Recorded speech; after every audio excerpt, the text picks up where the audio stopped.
first round of the Challenge Cup threw up some interesting results. My name's Mark, let's talk rugby.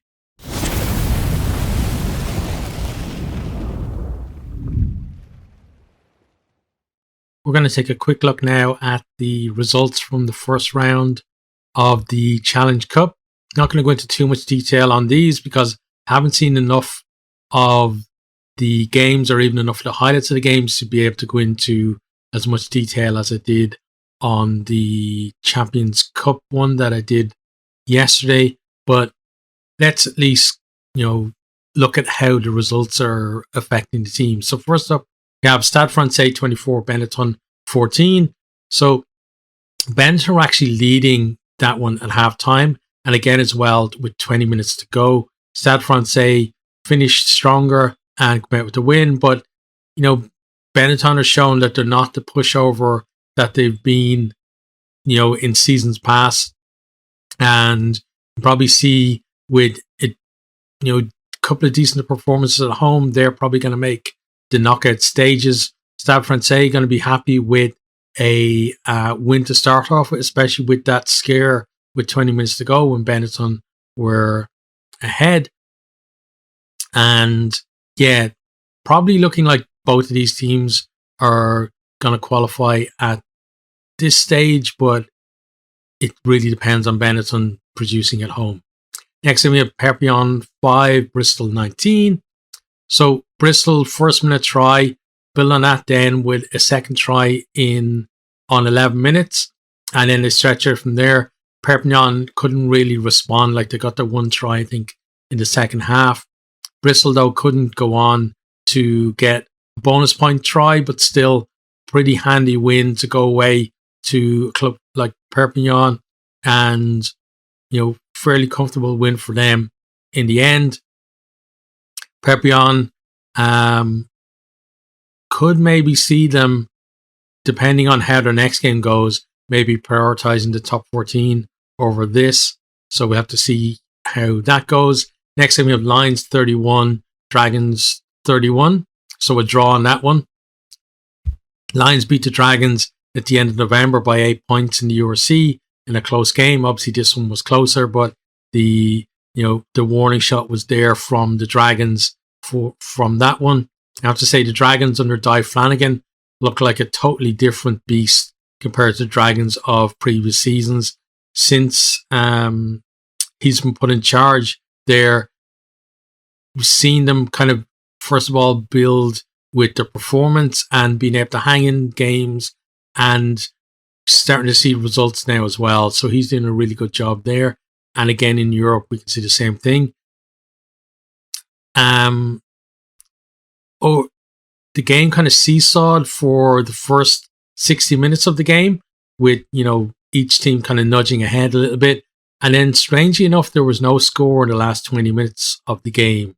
So, the win was there for either team to claim, but neither could actually claim it in the end. But still, I don't think either of them are going to be too disappointed with a high scoring draw between them. And again, two teams that are probably going to push for the knockout stages. Next time we have POW 16, Cheetahs 21. So the Cheetahs didn't qualify for this competition. They were invited to basically to make up the numbers in this one. So for them to pull off a win like that when they're not playing even the URC rugby is very impressive. POW did have the lead at halftime, but Cheetahs finished strongly and were able to get that win. So, it'd be interesting to see if they can go far in the competition. And then, what does that mean for them? Do they then push for inclusion in the URC? If they're knocking over, like, especially if they come up against some other URC teams later on and start showing them up. But we'll see. It's early days for them. Next time we have Bath 19, Glasgow 22. So Glasgow have been in, kind of fairly good form this season. They have had a few kind of aberrations though as well. Not completely unbeatable, but still to go away to Bath and to get that win, that's a good feather in their cap for them, because a lot of the, like Glasgow and Edinburgh in European competitions, they tend to struggle away from home. So did really well. Strong start from them. They get a couple of tries. Bath then hit back. They square the game. And then there's like 9 more minutes of like Beans has a yellow card right for Glasgow, and he got it I think in the 60th minute.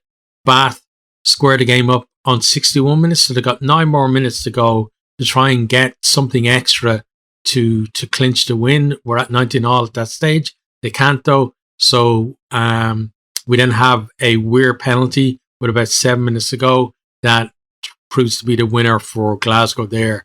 So Bath not going to be happy losing at home, and you know, in this competition, lose your home games and it's going to be very hard to make the knockout stages because there are obviously less places for the teams to get into the knockout stages in this one compared to in the Champions Cup. But all's not lost. If they could produce a good away performance, they could get themselves back into the mix.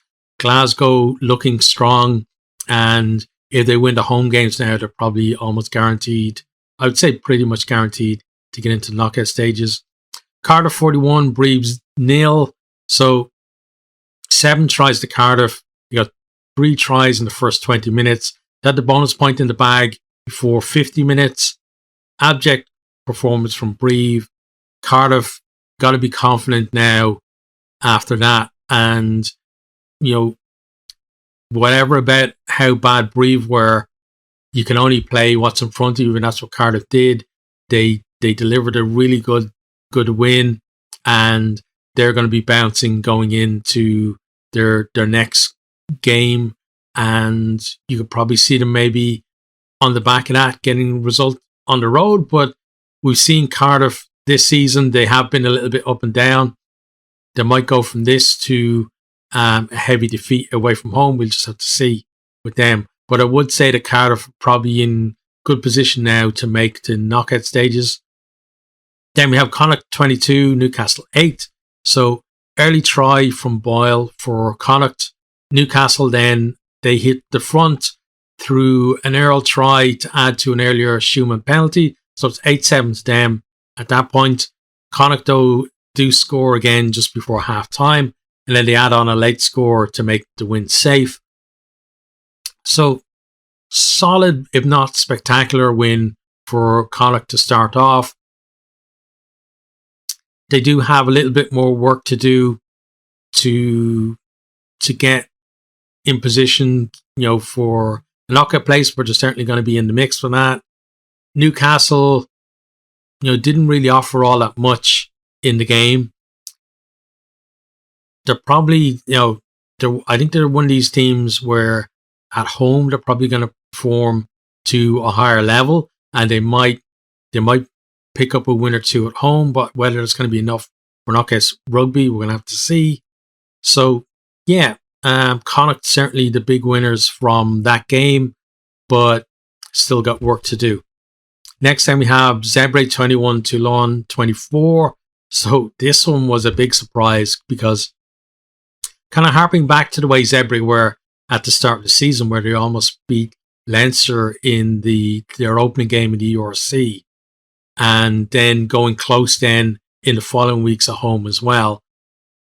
Where recently they dropped off a little bit in terms of performance. So this performance, although it didn't come out of the blue because we did have those indicators earlier in the season, it was still a bit of a surprise given that they hadn't been performing in recent rounds in the URC. But we knew that they were capable of something like this. So early penalty try for Toulon. Zebre hit back through Biji. Parise try then for Toulon just before half time, puts them in front. They score another one shortly after half time. They look like they're in control. But then we have 2 tries in 7 minutes from Zebre. They're ahead with 20 minutes to go. Doreen's second try, though, for Toulon ends up sealing the win for them.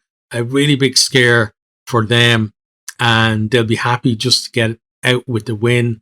Probably were thinking that they were going to get a bonus point win here and a big score, especially when it looked like they were in control of the game. Zebre, really good overall performance. They got the losing bonus point, obviously. And you can see them in their, I don't know who they're playing in their other home game, but if they perform to the same level, they're probably going to get that first win of the season. Traveling, whether it's been in the URC this year or in this competition in previous years, they're not as competitive. So I kind of doubt that on the back of that performance that it's going to be enough for them overall to get through to knockout rugby. But if they can just get that first win of the season, I think they're going to be happy because they performed well enough to deserve it and have come close on a number of occasions, including this one. And, it feels like it's only a matter of time before they get it. And hopefully it's going to come for them soon. So that is our look at the results from the weekend. Before Friday's games and like the weekend's games as well, we're going to have a look at where these results leave both pools, and then just quickly look at as well the fixtures coming up for the weekend, and just go through who is potentially going to win certain games and where would that put them in terms of the overall competition as well. So if you follow one of these teams in this one, let me know how you think your team went at the weekend, how you think they're going to go in the competition as a whole, and also let me know who do you think are your tips to win this competition outright this year as well.